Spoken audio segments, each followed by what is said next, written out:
Welcome students. आज का जो हमारा टॉपिक है यूनिट 3 से, तो यूनिट 3 में सबसे पहले जो है हम डिस्कस करेंगे एक एक्ट के बारे में, that is minimum wages act 1948। इस एक्ट में जो इंपॉर्टेंट पॉइंट्स हैं हमारे क्वेश्चन बैंक से रिलेटेड या जो सिलेबस में हमें कवर करने हैं उसको भी हम डिस्कस करेंगे। अदरवाइज़ अगर पूरा एक्ट हम देखें बहुत लंबा चौड़ा है तो उसका पूरा PDF जो है एक्ट का वो DEIFOE.org पर अपलोड कर दिया जा चुका है। तो जिसको अगर पूरे एक्ट के बारे में थोड़ी इन्फॉर्मेशन लेनी हो, गैदर करनी हो, तो they can refer that PDF uploaded on DEIFOE.org। तो अभी हम स्टार्ट करते हैं सिलेबस से रिलेटेड जो हमारे टॉपिक्स हैं उसके बारे में। Under the minimum wages act 1948 कुछ एक डेफिनेशंस यहाँ पर हम पहले डिस्कस करेंगे। सबसे पहली डेफिनेशन है वेज। वेज क्या होता है? यहाँ पर 3 डेफिनेशंस हैं यहाँ पर। The remuneration paid to the worker is called wage. Yeah, it can be also defined as the remuneration paid for the services rendered by the worker. या फिर तीसरी एक और डेफिनेशन है remuneration paid under contract by an employer to an employee for the work performed by him. मतलब ये है कि अगर कोई भी वर्कर है किसी ऑर्गेनाइजेशन में, सब वर्कर्स का अपना अपना एक काम होता है। फॉर एग्जाम्पल अगर एक 4th क्लास की बात करें तो 4th क्लास वाले का एक काम है साफ सफाई करना या मेंटेनेंस करना। प्लम्बर है वो प्लम्बिंग करेगा, कोई इलेक्ट्रीशियन है तो उसका कुछ अलग काम होगा, एग्जीक्यूटिव्स अलग काम करेंगे, मैनेजर्स अलग काम करेंगे, फाइनेंशियल मैनेजर्स अलग काम करेंगे। तो सबके अलग अलग काम जो है निर्धारित होते हैं, बट उनकी सर्विसेज जो वो पे कर रहे हैं इन द ऑर्गेनाइजेशन, जो भी उनके काम है, उनकी सर्विसेज हैं, उनके बदले में उनको क्या चीज़ पे की जाती है from the employer, that remuneration, जो बदले में उन्हें सर्विसेज प्रोवाइड करने के बदले में जो उन्हें पे किया जा रहा है, दैट इज द वेज। अगर कोई एम्प्लॉय किसी ऑर्गेनाइजेशन में जाकर काम करता है, उसको महीने के अंत में जो सैलरी मिलती है या जो भी उसको सर्विसेज जो एक्स्ट्रा उसे बेनिफिट्स मिलते हैं, that total sum of that is called wage. तो the remuneration paid to the worker is called wage in simple language. Classification की अगर बात करें तो wage can be classified in 2 broad categories. Number 1 is nominal wage, number 2 is real wage. Nominal wage और real wage क्या होता है, एक एक करके डिस्कस करते हैं। सबसे पहले नॉमिनल वेज जो है, these are the earnings of the worker या employees expressed in the term of money. तो जो मॉनिटरी फॉर्म में जो हमें रेम्यूनरेशन पे किया जाएगा from the employer, that remuneration will be called nominal wage. क्योंकि किसी भी एम्प्लॉयर की अगर हम बात करें तो अपने वर्कर्स को जो पेमेंट करता है, जो रेम्यूनरेशन पे करता है, वो 2 तरह से हो सकता है। नंबर 1 इज पेमेंट, जो मॉनिटरी फंड में जो हमें पेमेंट किया जाता है in the end of the month. अगर किसी की सैलरी है 40,000 पर मंथ, तो 40,000 जो उसे मॉनिटरी फॉर्म में उसे मिलता है, जो उसके बैंक में जो है उसे क्रेडिट किया जाएगा, that is your nominal wage. क्योंकि उसके अलावा कुछ एक और बेनिफिट्स भी हैं जो कि उस पेमेंट के अलावा उसको जो है वो वर्कर उसे पे करता है। तो सिंपल नॉमिनल वेज जो है वो मॉनिटरी फंड में जो रेम्यूनरेशन पे किया जाता है to the worker due to the services provide by them to the organisation, that remuneration is called nominal wage. Okay, तो सिंपल इसमें और कोई भी बेनिफिट जो है इंक्लूड नहीं किया जाएगा, इसमें सिर्फ और सिर्फ मॉनिटरी फंड को ही इसमें हम कैलकुलेट करते हैं, तो इसलिए इसको मनी वेज भी कहा जाता है। उसके अलावा जो मॉनिटरी फंड के अलावा जो हम कुछ पे करेंगे उसको हम रियल वेज में इंक्लूड करते हैं, जो कैश पेमेंट के अलावा हम इंक्लूड करते हैं, जैसे कि अलग comforts, luxuries, benefits. For example अगर किसी ऑर्गेनाइजेशन में कैंटीन फैसिलिटी है जिसमें उसके खाने के लिए दोपहर में लंच प्रोवाइड किया जा रहा है, हो सकता है किसी वर्कर को एम्प्लॉयर कैब फैसिलिटी भी प्रोवाइड करता है ताकि वो घर से कंपनी की तरफ आ सके और कंपनी से छुट्टी के बाद उसे घर तक ड्रॉप करने की फैसिलिटी भी दी जाती है। तो ये सब सर्विसेज मॉनिटरी फंड में नहीं है, उसके अलावा जो बेनिफिट उसको एडिशन में मिल रहे हैं, these are the real wages. कुछ एक कंपनीज हो सकती हैं, ऑर्गेनाइजेशंस हो सकती हैं जो कि रहने के लिए कमरा, मकान, फ्लैट जो है वो भी दे सकती है। तो इस तरह के कंफर्ट के लिए अलग जो पर्क्स प्रोवाइड किए जाते हैं to the worker for the services given by that worker to the organisation, वो अलग मॉनिटरी फंड के जो हमारे कंफर्ट प्रोवाइड किए जा रहे हैं वो हम रियल वेज में इंक्लूड करेंगे। तो सिंपल वेज का क्लासिफिकेशन 2 तरह से किया जाएगा। Number 1 is nominal wage, number 2 is real wage. तो नॉमिनल वेज इज जब हम मॉनेटरी फंड में बात करेंगे, नंबर 2 इज रियल वेज, जो कि मनी, जो पैसे कैश के अलावा जो हमें सर्विसेज प्रोवाइड की जा रही है, जो हमें रेम्यूनरेशन पे किया जा रहा है by the employer, that is your real wages.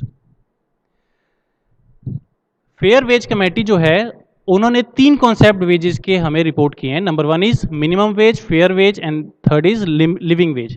ये क्या होते हैं इसको हम एक एक करके अभी डिस्कस करते हैं। तो minimum wage basically standard of living, जो हमारा बिलो पॉवर्टी लाइन के जो हमारे लोग हैं उनके लिविंग स्टैंडर्ड को इंप्रूव करने के लिए। Fair wage system is for equal pay for equal work and living wage is to assure the maintenance of living standard in a locality. इन तीनों को एक एक करके हम डिस्कस करते हैं यहाँ पर। सबसे पहले हम बात करेंगे मिनिमम वेज की।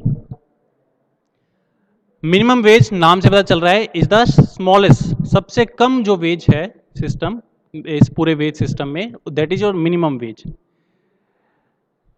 वेजेस जो हमारे वर्कर को पे किए जा रहे हैं so as to keep them alive are called minimum wages.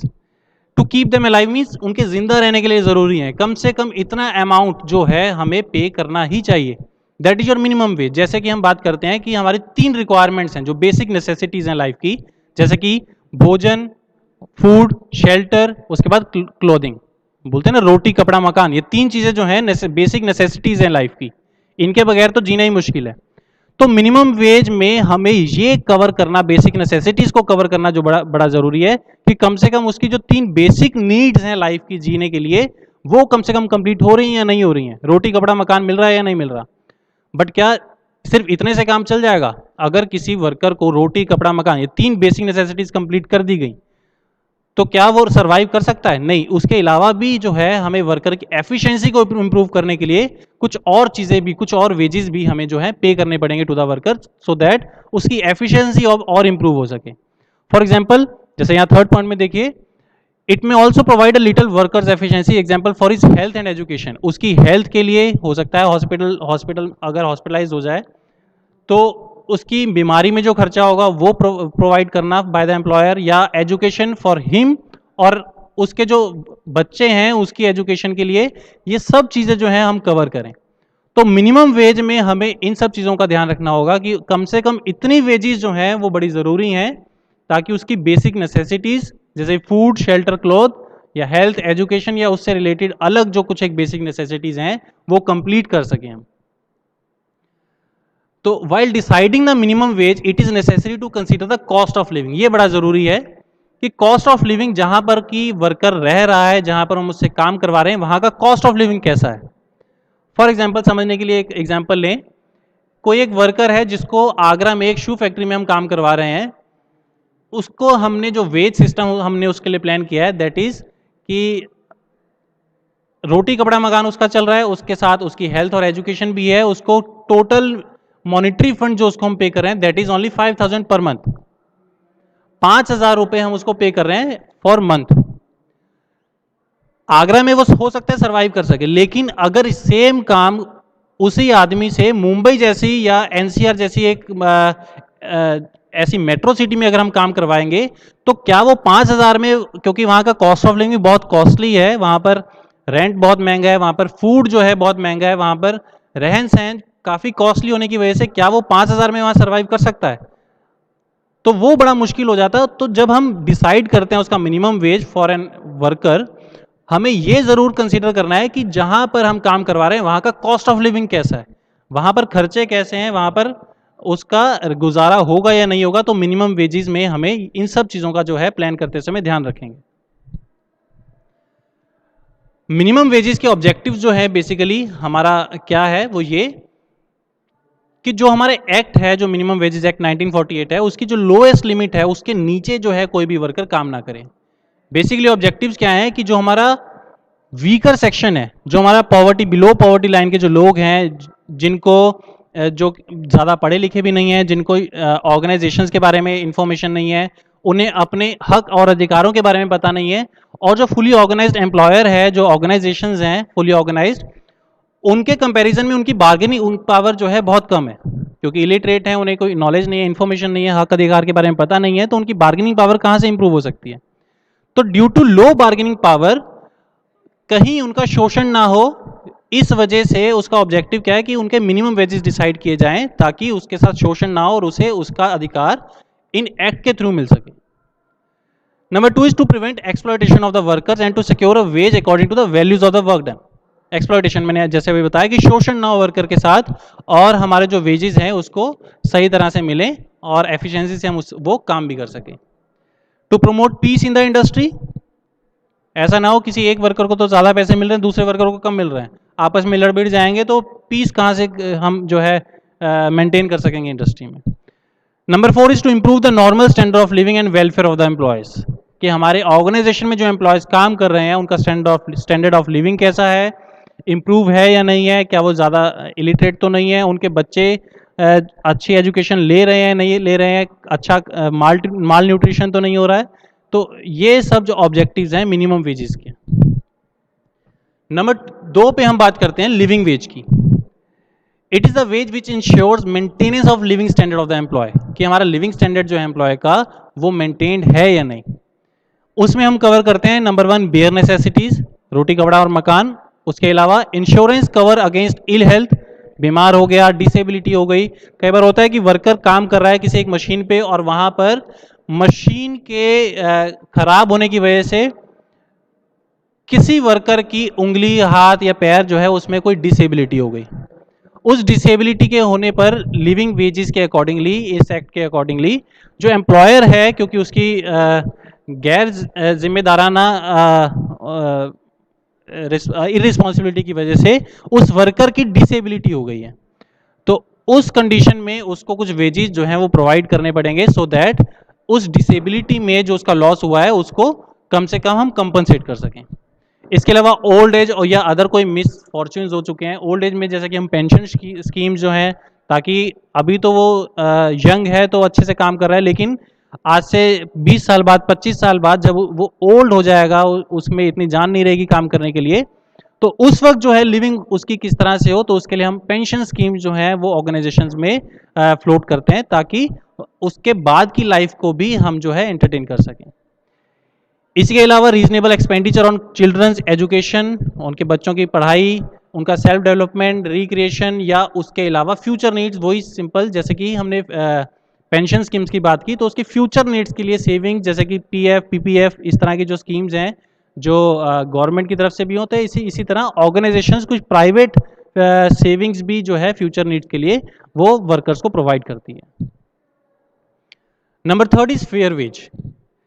Fair means जो कि बिल्कुल फेयर होता है, आई मीन कि अगर इक्वल वर्क किया जा रहा है दो वर्कर्स का, तो उन दोनों के बीच में कोई शोषण नहीं हो रहा। अगर दो वर्कर्स हैं, दोनों का सेम काम है, सेम रिस्पॉन्सिबिलिटीज हैं और दोनों का एफिशिएंसी सेम है, तो ऐसा ना हो कि दोनों की जो वेजेस जो हम पे कर रहे हैं, जो उनकी सैलरी है, उसमें कोई डिफरेंस हो। तो दो एम्प्लॉयर्स के जो दो वर्कर्स हैं, उन दोनों के काम करने का तरीका सेम है, उनके रिस्पॉन्सिबिलिटी सेम है, एफिशिएंसी सेम है, तो उन दोनों की जो वेज सिस्टम है that should remain also same. ये जो हमारा वेज सिस्टम है, इसमें हमें दो लिमिट्स जिनके बीच में हमें वेरी कर सकते हैं, that is minimum veg and the living veg. दोनों के बीच में जो अभी हमने पहले दो सिस्टम पढ़े हैं, उन दोनों के बीच में जो है रेंज वेरी करती है for the fair wage system. और इसकी जो दो लिमिट्स हैं, that is lower limit set by the minimum wage act, कि कम से कम इतना वेजेस तो पे करने ही होंगे फॉर द वर्कर। अभी आपको याद होगा कि जब गवर्नमेंट ने ये वेज सिस्टम अभी 2-3 साल पहले रिवाइज किया था कि 4th क्लास के लिए मिनिमम वेजेस एक्ट में इतना वेजेस तो होना ही चाहिए, तो एक लिमिट डिसाइड की जाती है, लोअर लिमिट सेट की जाती है कि इससे कम जो है कोई भी एम्प्लॉयर इस वर्कर को पे नहीं करेगा।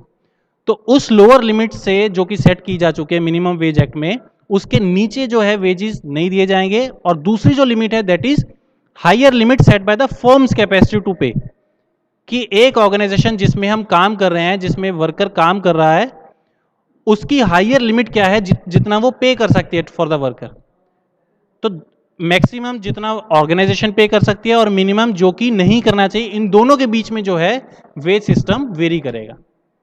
और फेयर वेज डिपेंड करता है कौन सी चीजों पे, एक तो location of the industry, industry की लोकेशन कैसी है। जैसे मैंने अभी आपको एग्जांपल दिया कि आगरा में हो सकता है 5000 पर मंथ में गुजारा हो सकता है, लेकिन मुंबई जैसी या एनसीआर जैसे मेट्रोपॉलिटन सिटी में वो 5000 में गुजारा नहीं हो सकता।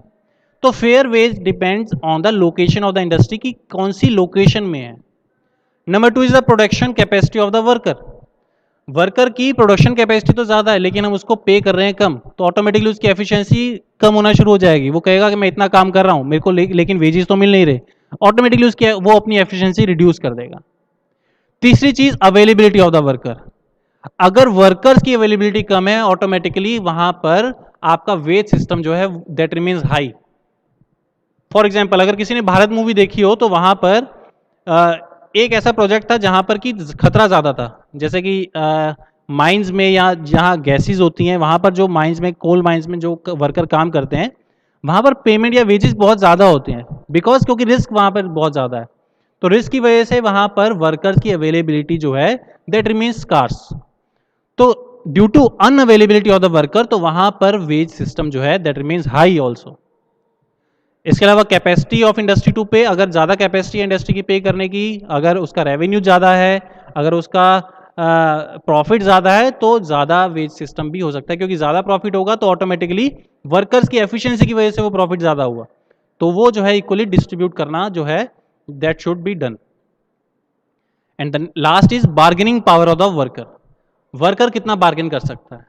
जब इंटरव्यू में जाते हैं इंटरव्यू के लिए वहां पर बार्गेन कर सकते हैं कि अभी तक मैं इतना ले रहा हूँ, मेरे अंदर ये क्वालिटीज़ हैं और मैं इस काम को बहुत अच्छे से कर सकता हूँ जिससे कि एफिशिएंसी पूरे सिस्टम की इंप्रूव हो सकती है। तो इस तरह से जब वो बार्गेन करता है तो एम्प्लॉयर जो है उसके बार्गेनिंग पावर के अकॉर्डिंगली उसका वेजेस जो है वो सेट करेगा।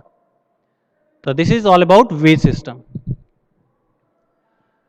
एक गुड वेज और इंसेंटिव सिस्टम के क्या कैरेक्टर्स होते हैं, ये एक क्वेश्चन है आपके क्वेश्चन बैंक का, तो इसको आप स्क्रीनशॉट लेकर ले सकते हैं। इसका बहुत सारे पॉइंट्स हैं, इसके अलावा और भी पॉइंट्स हो सकते हैं। इसमें कुछ एक पॉइंट्स मैं यहाँ पर डिस्कस करता हूँ। जैसे कि पॉइंट नंबर 5 की अगर बात करें कि जो आपका गुड वेज या इंसेंटिव सिस्टम है it must not involve heavy clerical work. Otherwise होगा क्या कि क्लरिकल वर्क, पेपर वर्क इतना ज़्यादा होगा, स्टेशनरी कॉस्ट इतनी ज़्यादा होगी, अल्टीमेटली जो है एक तो कॉम्प्लेक्स हो जाएगा सिचुएशन और दूसरा जो है आपकी अल्टीमेट कॉस्ट जो है वो इंप्रूव हो जाए इंक्रीज हो जाएगी। 6 पॉइंट की बात करें, it should aim at increasing production without adversely affecting the quality. आपको प्रोडक्शन इंप्रूव करना है क्वालिटी को हैम्पर किए बिना। क्वालिटी क्योंकि हमें अच्छी चाहिए लेकिन प्रोडक्शन भी इंप्रूव करना है। इस तरह से जो है आपका गुड वेजेस सिस्टम होना चाहिए कि क्वालिटी रहे और प्रोडक्शन भी इंप्रूव हो। और वो किस तरह से होगा, जब वर्कर की एफिशिएंसी इंप्रूव होगी। वर्कर की एफिशिएंसी किस तरह से इंप्रूव होगी, जब वो अंदर से इनर सेटिस्फेक्शन उसे मिलेगा। वो कब मिलेगा, जब उसका वेज सिस्टम इस तरह से हो कि उसकी प्रॉपर लिविंग जो है वो हो सके। अगर वो खुश रहेगा तो उसकी एफिशिएंसी इंप्रूव होगी, ऑटोमेटिकली आपका जो प्रोडक्शन है ऑर्गेनाइजेशन का, फैक्ट्री का या प्रोडक्शन सिस्टम का वो इंप्रूव होगा। ऑटोमेटिकली क्वालिटी के साथ प्रोडक्शन इंप्रूव होते होते आपके रिकॉग्निशन जो है ऑर्गेनाइजेशन का वो इंप्रूव होगा इन द मार्केट। इसी तरह से it should reduce wastage of material का वेस्टेज ना हो, केयरलेस ना हो। प्लांट में टूल और इक्विपमेंट्स ये कुछ एक चीज़ें हैं। 8 नंबर पॉइंट को भी एक बार हम और डिस्कस करें। इंसेंटिव बोनस, ये जो एक्स्ट्रा में हमें मिलते हैं, जैसे दिवाली पे आपको पता होगा कि इंडिया में बोनस जो है या इंसेंटिव जो है वो पे किए जाते हैं ड्यूरिंग द दिवाली, पूरे साल में एक टाइम पे वो बोनस जो है पे किए जाते हैं साथ के साथ। बट कई बार क्या करते हैं एम्प्लॉयर्स, इसको फ्यूचर के लिए रख देते हैं कि अब इस वक्त अभी हम पे नहीं कर रहे हैं, 2 महीने बाद पे करेंगे। वो 2 महीने उसका इंटरेस्ट खाएंगे। तो एक अच्छा वेज या इंसेंटिव सिस्टम में हमें जो बोनस या इंसेंटिव्स हैं वो साथ के साथ पे करना जो है वो चाहिए। उसको हम फ्यूचर के लिए जो है ना रखें, साथ के साथ जिसका हक है उसको दे दिया जाए। सिर्फ इंटरेस्ट के कारण जो है हम उसको रखें, that is not good morally. Last is the system should be fair both to employers and employees. ऐसा ना हो एम्प्लॉयर का बट्टा बैठ जाए और ज़्यादा ज़्यादा पेमेंट हो जाए। दोनों के लिए सिस्टम जो है अच्छा होना चाहिए, एम्प्लॉयर के लिए भी और वर्कर के लिए भी। तो एक अच्छा गुड जो वेज या इंसेंटिव सिस्टम है उसके कुछ एक करेक्टर्स हैं। इसके अलावा और भी करेक्टर्स हो सकते हैं, यू कैन डिस्कस इट, और आप इसको जो है नोट्स में भी देख सकते हैं। वेज प्रीमियम प्लान्स हमारे कुछ एक मेथड्स हैं वेज पेमेंट के लिए। टाइम और डे रेट सिस्टम कि आपके पूरे दिन का जो है, जैसे हम बोलते हैं पेमेंट जो है आपको पता होगा, जैसे अगर मकान बनाना हो तो उसमें हम दो तरह से बना सकते हैं। एक तो दिहाड़ी मजदूर होता है और दूसरा होता है कि हम पूरा जो है हम उससे कॉन्ट्रैक्ट साइन कर सकते हैं किसी आदमी से कि पूरा वर्क जो प्रोजेक्ट है आपको कंसाइनमेंट कंप्लीट करना है। तो इस तरह से हमारे जो वेज पेमेंट मेथड है टाइम या डे रेट सिस्टम हो सकता है। इस तरह से दूसरा भी कंडीशन हो सकती है कि straight piece work rate system, कि आपका कितना प्रोडक्शन है उसके हिसाब से हो, या फिर तीसरा है combination of both first and two, दोनों का कॉम्बिनेशन हो सकता है। Number 4 is incentives and number 5 is profit sharing system. तो ये मेथड्स हैं कुछ एक वेज पेमेंट के लिए। इनको डिस्कस करने के लिए या और ब्रीफली जो है अगर आप इसको जानना चाहें तो इसके लिए कुछ एक नोट्स जो हैं एक्सप्लेन करने के लिए पोर्टल पर अपलोड कर दिए गए हैं DEIFOE.org पर। वहाँ पर जाकर आप इनको डाउनलोड कर सकते हैं और इनको पढ़ सकते हैं। उसमें एक रिस्ट्रिक्शन है, अगर आपका आईडी नंबर आपके प्रोफाइल में नहीं डला हुआ है तो आप उसको जो है डाउनलोड नहीं कर पाएंगे इस रिस्ट्रिक्शन के साथ। तो आप जो है ज़रूर अपने प्रोफाइल में आईडी नंबर में अपना रोल नंबर ज़रूर डालिए, क्योंकि अगर वो ब्लैंक होगा तो आप इसको डाउनलोड नहीं कर पाएंगे। इसके अलावा कुछ मेथड्स हैं फाइनेंशियल इंसेंटिव पेमेंट्स के, पीस रेट सिस्टम, 100%, ये कुछ हेल्थ से प्रीमियम, और ये 3rd, 4th, 5th काफ़ी इंपॉर्टेंट है, इसके साथ 7th भी, ये आपके क्वेश्चन बैंक में भी है इसके related topics. Halsey premium plan, Weir premium plan, Bedaux premium plan और इमर्सन एफिशिएंसी प्लान। तो ये कुछ एक और ऐसे इंसेंटिव पेमेंट के कुछ मेथड्स हैं। तो इसके भी नोट्स जो हैं पोर्टल पे ऑलरेडी अपलोड कर दिए जा चुके हैं, तो you can go through it. हम बात करेंगे यहाँ पर इनडायरेक्ट एक्सपेंसेस की। इनडायरेक्ट एक्सपेंसेस या कैलकुलेशन ऑफ वेरियस ओवरहेड्स। जब किसी ऑर्गेनाइजेशन में या किसी प्रोडक्शन सिस्टम में कोई चीज़ प्रोड्यूस होगी, जब प्रोडक्ट प्रोड्यूस होता है तो एक तो रॉ मटेरियल या उसके अलावा उसमें जो प्रोड्यूस करते समय जो हमारा इन्वेस्टमेंट हुआ है, उसके अलावा कुछ एक एक्सपेंसेस ऐसे होते हैं जो कि इनडायरेक्टली उसमें इन्वॉल्व होते हैं। तो कुछ एक ऐसे ओवरहेड जो कि उस डायरेक्ट कॉस्ट के अलावा, जिसको हम इनडायरेक्ट कॉस्ट भी बोल सकते हैं, वो इनडायरेक्ट कॉस्ट भी उसके साथ एसोसिएटेड रहती हैं। तो उनको कैलकुलेट करने के लिए यहाँ पर कुछ एक मेथड्स हैं और कुछ एक्सपीरियंस्ड आपके जो वर्कर्स हैं या आपके एग्जीक्यूटिव्स, वो इस चीज़ का एस्टिमेट बनाते हैं पूरा, कि जो आपके एक्स्ट्रा ओवरहेड्स हैं या इनडायरेक्ट एक्सपेंसेस जो हैं वो क्या है उस प्रोडक्ट को प्रोड्यूस करते समय। तो उसमें कुछ 4-5 ऐसे आपके इनडायरेक्ट एक्सपेंसेस हैं जिसको कैलकुलेट किया जाता है। Number 1 is depreciation, number 2 is obsolescence, 3rd is interest on capital, number 4 is idleness, number 5 is repair and maintenance. एक एक करके इनको डिस्कस करते हैं। सबसे पहले डेप्रिसिएशन। डेप्रिसिएशन आई होप कि आपने इंडस्ट्रियल इंजीनियरिंग में इसको ब्रीफली पढ़ा हुआ है अच्छे से। डेप्रिसिएशन का मतलब होता है कि कॉस्ट का रिड्यूस होना, या उस मटेरियल का, उस प्रोडक्ट का या उस मशीनरी का धीरे धीरे उसकी वैल्यू कम होते जाना।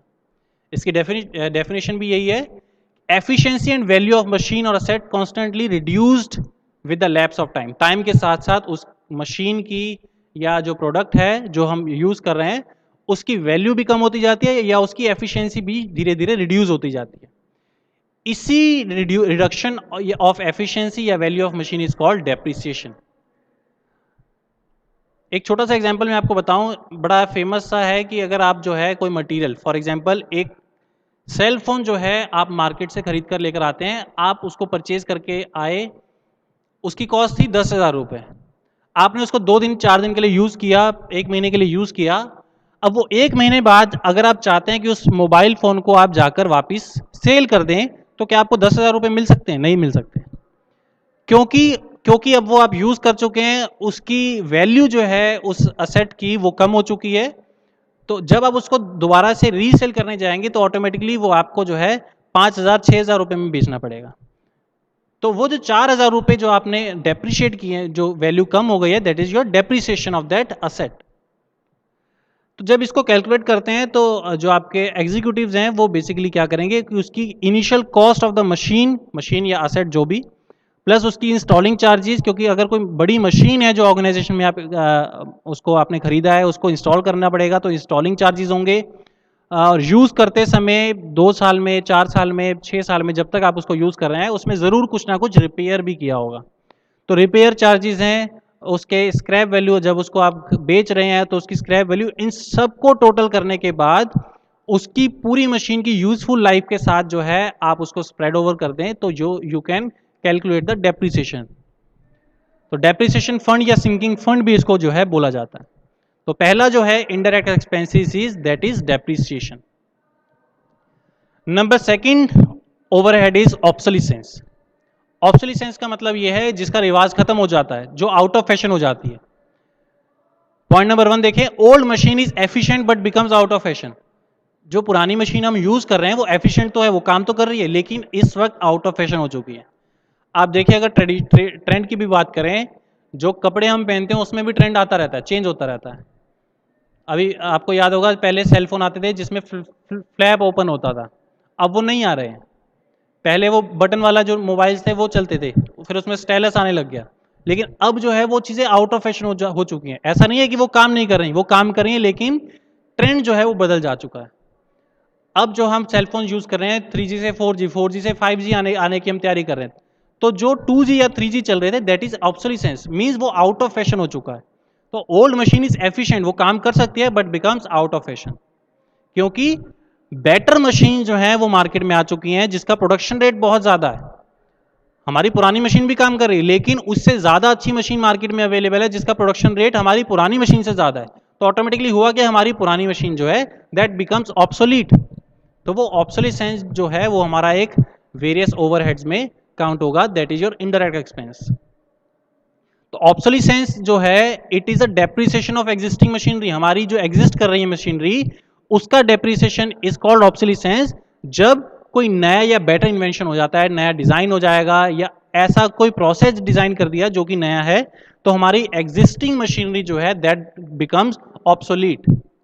That is your second overhead या इनडायरेक्ट एक्सपेंसेस।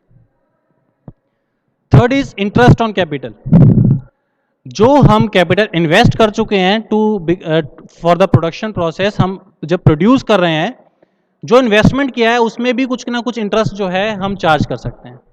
तो जब हम कॉस्ट अकाउंट को प्रिपेयर करेंगे, बैलेंस शीट बनाएंगे, तो उसमें जो है जितना भी पैसा हमने इन्वेस्ट किया है फॉर द प्रोडक्शन, उस अमाउंट पे कितना इंटरेस्ट जनरेट हो सकता है उसको भी हम जो है ऐड कर लेंगे इन द कॉस्ट अकाउंट।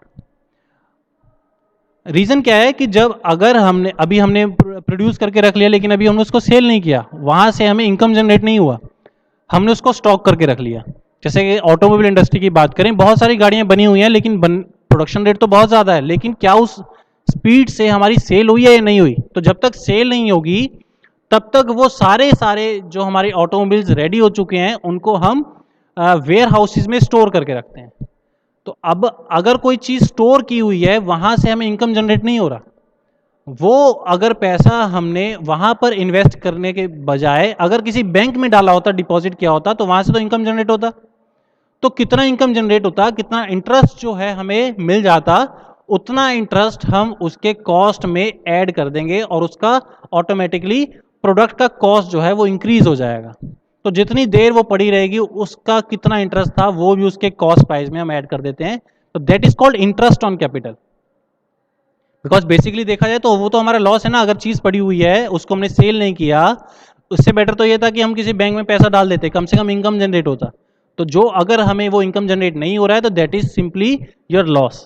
तो उस लॉस को बियर ना करने के अलावा बियर किया जाए तो वो इंटरेस्ट जो है हम उसके कॉस्ट ऑफ प्रोडक्ट में ऐड ऑन कर देंगे। अब ये इंटरेस्ट क्यों चार्ज करना चाहिए जब हम प्रोडक्ट को प्रोड्यूस करते हैं, उसके कुछ एक रीजंस यहाँ पर मार्केटर्स या जो हमारे स्ट्रेटेजी डेवलपर्स हैं वो ये है कि रियल प्रॉफिट जो है वो तब तक रिसीव नहीं हो सकता जब तक कि हम उसका इंटरेस्ट चार्ज नहीं करेंगे, क्योंकि मैन्युफैक्चरर जो है उतना अमाउंट जितना हम चार्ज कर रहे हैं वो मिल जाता अगर वो काम नहीं भी करता और पैसा बैंक में डाल देता। पहला रीज़न तो ये बताते हैं। दूसरा जो रीज़न वो ये है कि जो हमने प्रोडक्ट तैयार किया है उसको रखने के लिए हम रेंट दे रहे हैं, उस पर इंटरेस्ट जनरेट हो रहा है। अगर गाड़ियां बनाकर रखी हुई हैं उसको रखने के लिए माल गोदाम में, वेयर हाउस में, वी हैव टू पे द रेंट। तो वो जो हम पे कर रहे हैं एक ब्लॉक्ड मनी पे, क्योंकि जहां से इनकम जनरेट नहीं हो रहा, that is your blocked money. तो उसके लिए हम रेंट पे कर रहे हैं, दैट इज सिंपली लॉस। तो उसको कंपनसेट करने के लिए हमें इंटरेस्ट चार्ज करना चाहिए ऑन द प्रोडक्ट। तीसरा रीजन जो स्ट्रेटजी मेकर जो है वो ये बताते हैं कि अगर हमने वो बिजनेस को बोरो करने के लिए कैपिटल, हम जनरली क्या करते हैं, लोन ले लेते हैं। लोन लिया बिजनेस को बनाने के लिए, बिजनेस को और ब्लूम करने के लिए, तो उस कंडीशन में जो हमने पैसा लिया हुआ है, प्रोडक्ट बनाकर रखा हुआ है, जब तक वो पैसा हमें वापस नहीं मिलेगा सेल करने के लिए, तो हम उसको, उस डेप्ट को रीपे नहीं कर पाएंगे। अब क्योंकि उसमें पैसा जो है अभी भी लग रहा है, तो उसको रीपे करने के लिए जो हमने बैंक में जो इंटरेस्ट लग रहा है उसको कंपनसेट करने के लिए मैन्युफैक्चरर क्या करता है, वो उतना ही sum equal to the interest वो उसमें ऐड ऑन कर देगा। तो ये कुछ एक पॉइंट्स हैं कि हमें वो इंटरेस्ट जो है वो प्रोडक्ट पे क्यों चार्ज करना चाहिए। इसके ऑपोजिट कुछ एक मैन्युफैक्चरर जो हैं वो इंटरेस्ट चार्ज नहीं करते हैं, जो कि बहुत पुराने खिलाड़ी हो चुके हैं मार्केट में। तो इन्वेस्ट जितना भी हो चुका है उसमें उसको चार्ज ना करने के लिए कुछ एक पॉइंट जो वो बताते हैं, दैट इज कि जो प्रॉफिट जो आप कमाएंगे that is also the part of interest, तो अलग से चार्ज नहीं करना चाहिए। और दूसरी चीज ये कि लेस प्रॉफिट दिखाने के लिए हम धोखाधड़ी करते हैं अपने कंज्यूमर के साथ, या फिर अपने प्रोडक्ट की कॉस्ट को इंक्रीज करने के लिए हमने इस तरह से किया। तो डिसीव करना कस्टमर को जो है, दैट इज द रीजन। तो some manufacturers do not charge interest. और तीसरी चीज ये है कि क्लरिकल वर्क बहुत कॉम्प्लिकेट हो जाता है, कॉम्प्लेक्स हो जाता है, तो उन सब चीजों को डील करने के लिए कुछ मैन्युफैक्चरर्स इंटरेस्ट को चार्ज नहीं करते हैं to the invested capital. Number fourth overhead is idleness, मतलब जो free of kind of thing is, चाहे वो मशीनरी की हो चाहे वो वर्कर्स की हो। दो तरह की आइडलनेस हो सकती है, या तो मशीन्स की या फिर वर्कर्स की। मशीन के आइडलनेस का मतलब यह है कि मशीन्स खाली बैठी हैं, और आइडलनेस ऑफ वर्कर्स का मतलब यह है कि वर्कर खाली बैठे हैं। मशीन के आइडलनेस की अगर हम बात करें तो कोई यूजफुल वर्क ना हो, दैट इज कॉल्ड मशीन का आइडलनेस। उसके रीजंस हो सकते हैं, जैसे कि मैकेनिकल रीजन हो सकते हैं कि मशीन का ब्रेकडाउन हो गया, मशीन का कोई पुर्जा जो है वो टूट गया है और वो मशीन काम नहीं कर रही, पावर फेलियर हो गया, लाइट चली गई, या कोई एक्सीडेंट हो चुका है, उस वजह से वो उस मशीन को जो है हम यूज नहीं कर रहे, जिस वजह से वो मशीन जो है वो आइडल है। तो these can be the mechanical reasons कि मशीन्स इस वक्त जो है वो खाली हैं और उससे हम फ्रूटफुल जो उसका आउटपुट है वो हम नहीं ले पा रहे हैं। दूसरा उसका रीजन ये हो सकता है कि हमारी प्लानिंग जो है वो अच्छी नहीं है, due to bad planning machines remains idle. जैसे कि हमने मशीन को उसकी फुल कैपेसिटी के साथ एंगेज नहीं किया, मशीनें ज़्यादा हैं लेकिन हमारे पास वर्कर्स उतने नहीं हैं तो मशीन्स खाली हैं, या सुपरविजन्स की लैक ऑफ सुपरविजन्स की वजह से। लैक ऑफ सुपरविजन्स का मतलब ये है कि आपका जो सुपरवाइजर है वो इतना ध्यान नहीं दे रहे कि मशीन खाली पड़ी और वर्कर जो है वो भी आराम से खाली बैठा है, गप्पे मार रहा है, तो उस कंडीशन में मशीन जो है दैट रिमेन्स आइडल। तो जो काम जो उसका प्रोडक्शन होना था वो नहीं हो पाया, that is called idleness of machine. इसके ऑपोजिट आइडलनेस ऑफ वर्कर का मतलब यह है कि वर्कर खाली बैठा है, उसको पेमेंट तो मिल रहा है, जैसे कि दिहाड़ी मजदूर आते हैं, वो आते हैं, चाय पीते हैं, बैठते हैं, गप्पे मारते हैं, छत पे काम कर रहे हैं या नहीं कर रहे हैं कुछ नहीं पता, लेकिन उसको पेमेंट तो करना पड़ेगा, पूरे दिन का पेमेंट कर रहे हैं, लेकिन दे रिमेन्स आइडल, उन्होंने काम कुछ भी नहीं किया, तो दैट इज अ लॉस। कुछ एक रीजन हो सकते हैं, जैसे कि लेबर के कुछ पर्सनल रीजन, जैसे कि लॉकआउट हो गया, स्ट्राइक हो गया, कोई एक्सीडेंट हो गया। एक्सीडेंट होता है एक जने का, वहां पर 10 लोग इकट्ठे होकर खड़े हो जाते हैं, तो वो एक आदमी जो खाली होना चाहिए तो उसकी जगह 10 लोग खाली खड़े हो गए। उससे बेटर तो ये था कि 2 लोग आके उसके हेल्प करते और बाकी सब अपना अपना काम करते। या फिर नेचुरल कॉल्स, पता चला कि खाना खाया उसके बाद पानी पीने चले गए, उसके बाद जो है वॉशरूम चले गए, और वॉशरूम गए तो 5 मिनट के लिए थे, हो गया आधा घंटा।